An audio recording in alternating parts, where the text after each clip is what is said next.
Hi writers, Mrs. Damazi here with another top-notch teaching lesson. This is lesson 7 of personal narrative writing.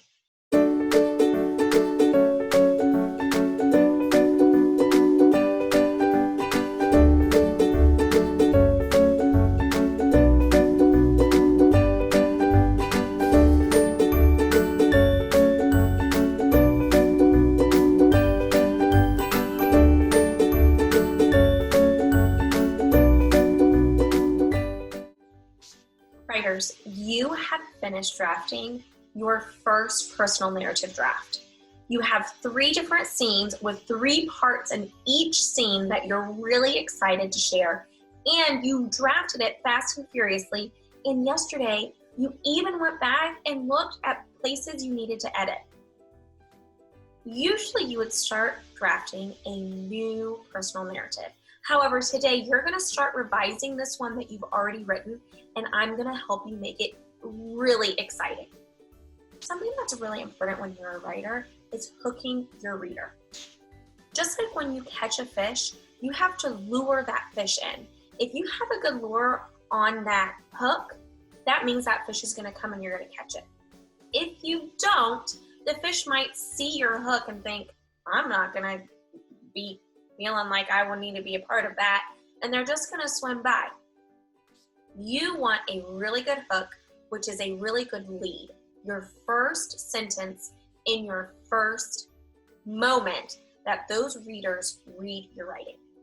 You want them to be so excited and so interested in your writing that they have to keep reading.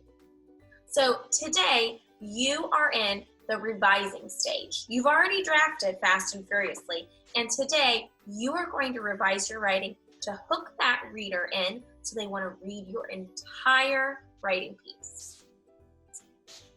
You've done so many amazing things when you've been drafting, but today you're going to work on revising and you're going to try on new leads.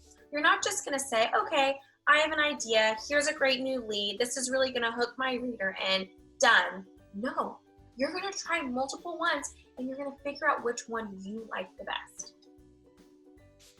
Here are some ways that you can hook a reader that is going to make them really excited to read. You could use dialogue. You could use onomatopoeia, which is sounds. You could use a question. You could use action, or you could use a flashback. Now, I've thought about my writing piece, and my writing piece is about when my mom and I went hiking in Palo Duro Canyon.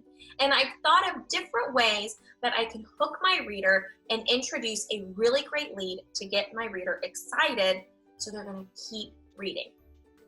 Here are my 5 different ideas that I could use in my writing. Look over here, my mom whispered. That's dialogue, something that one of the characters said. Here's my example for onomatopoeia. Crunch, crunch, crunch. My boots were walking quickly through the hard red dirt.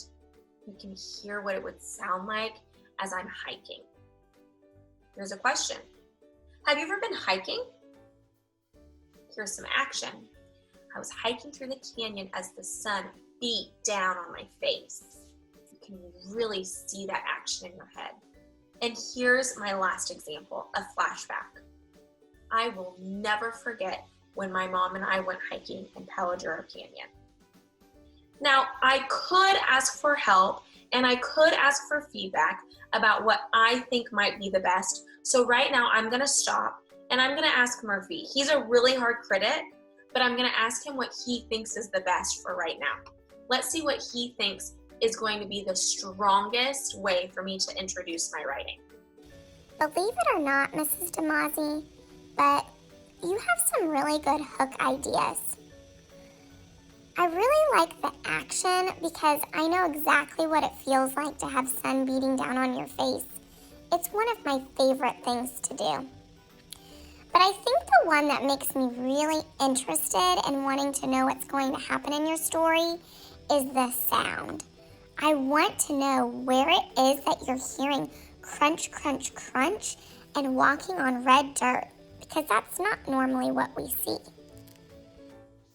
Okay, so Murphy really liked one of these hooks the best. And that's the hook that I'm gonna put into my writing. Crunch, crunch, crunch. My boots were walking quickly through the hard red dirt. Look over here, my mom whispered. Don't you kind of want to know? Don't you want to know what's going on and where I'm hiking and what my mom is saying to look over here? Sometimes you can add 2 of those different hooks or leads into your writing.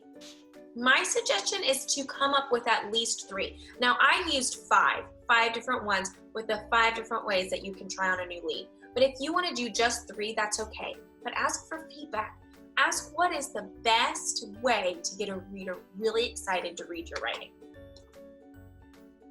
Okay, writers, today you're going to remember that one of the ways that you revise your writing is to try on new leads, at least 3. So try on at least 3 new leads. Remember the 5 different kinds of leads that we had.